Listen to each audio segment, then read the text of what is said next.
Many people had doubts when it was made official that George Russell would be replacing Valtteri Bottas this season, as many saw the young British driver as a bit inexperienced to be taking a seat at Mercedes.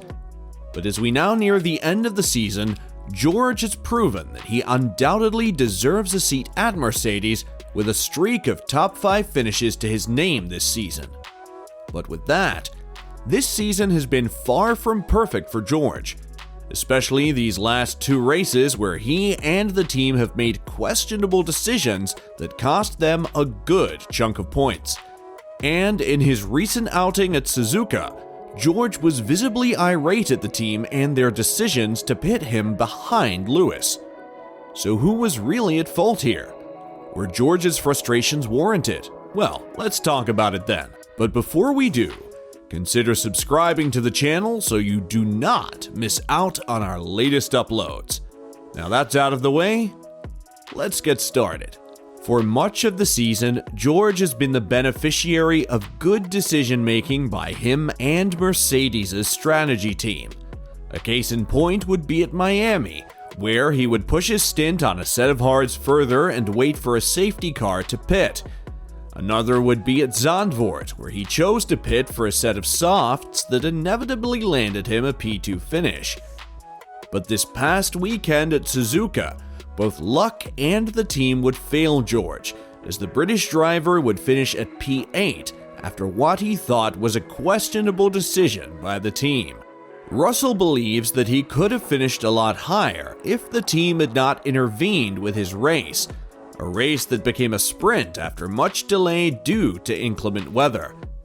At the start of the sprint race, many teams decided to pit right away to change into a set of inters, as the track conditions were improving faster than everyone expected.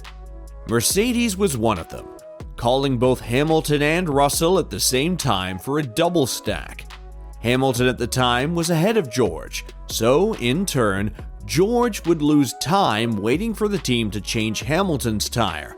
When George got out of the pit lane, the British driver would be heard over the team radio saying, "The worst decision we ever made." After the race, George was obviously displeased by how the race panned out for him and would say to the media, "We need to review what went on," said George. "I was right behind Lewis and double stacking. I was just going to lose all the positions." Not really much more to say. Very frustrating afternoon. Probably could have fought for P5. It was quite enjoyable out there, made some good overtakes, but we need to sit down with the team and see what we could have done better. That was probably at the time not the right thing to do. I need to look back and review it. I knew that everybody would be pitting and we'd lose a whole load of time by stacking because everyone was line astern. I think I could have done one more lap. I don't know where Fernando exited the pits, but I was right behind him. I was quicker than him, and I would have pitted the same lap as Fernando. But yeah, I probably lost 10 seconds in the pit lane. The British driver would then say that the only silver lining he took from the race was the overtakes that he had done to get back to P8, and the fact that he was able to keep his set of inters alive. That was the silver lining. That was enjoyable and fun, he said of the overtaking, but it was truly a race of tire management. It was probably the most amount of tire management I've ever done in an F1 race, considering it being wet. George would then be asked about how horrid the conditions were during the opening stages of the race. The grip was fine, but the problem was we couldn't see anything, Russell revealed. The spray was so bad you didn't know where the driving limits were. You didn't know where the puddles were, where the rivers were. So it was literally just the visibility. I don't know whether these new cars, they bring up more spray. Obviously there's been so many more improvements with the racing. Perhaps this is one of the downsides. Who knows? George would then comment on the weird 2 weeks the team has been through by saying, "It was a strange afternoon overall. The conditions at the beginning were impossible, not with the grip, but in terms of visibility and the amount of spray this generation of cars generates. We need to learn the right lessons from the incident with the recovery vehicle on track while we were running behind the safety car. Overall, this has been a difficult doubleheader for us, and we've not scored the points we should have. So we need to regroup, focus on the final 4 races, and try to extract everything from the car we have under us. And as for Mercedes, the team would concede that they did make the wrong call for George in that situation. In the recent debrief video of the Japanese Grand Prix, the team's head of trackside engineering, Director Andrew Chauvelin, would say, "We've gone through all the timing of that and we've concluded that no, it wasn't the right decision. We should have done what George was asking, which was to give him the lap in clean air." Now, we had seen that the intermediates were a lot quicker, so on the extreme wet, you would have lost time on track. But the problem was that George and Lewis Hamilton were a bit too close for us to be able to do the pit stop without losing some time.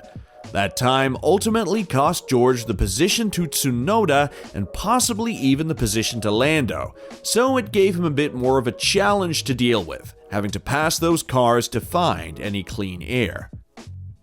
Aside from the mess that was their pit strategy, George would also back up Pierre Gasly's statement of the danger of having a tractor on the race line in such conditions. As we can all remember, AlphaTauri's Pierre Gasly had his life in danger when a tractor was parked on the circuit while trying to recover Carlos Sainz's F1 75. In such treacherous conditions and zero visibility, one slight mistake could have ended badly for Pierre. Which is why George would say in his post-race interview, "I think we spoke a little about it in the driver's briefing this week," said Russell, "because there was a tractor on track in Singapore with Yuki's crash under a safety car, and it was at that point that people were transitioning to slicks, and we expressed our view that doesn't ever want to see that happen." That was obviously last week. To come here a week later, given the circumstances and the history of the course, is pretty disappointing. We're all going to, of course, speak to the FIA. In our view, it's pretty straightforward. No tractors on track. And if you need a tractor on track, red flag it. And there you have it, guys. So, where do you think George would have finished if it weren't for the team intervening?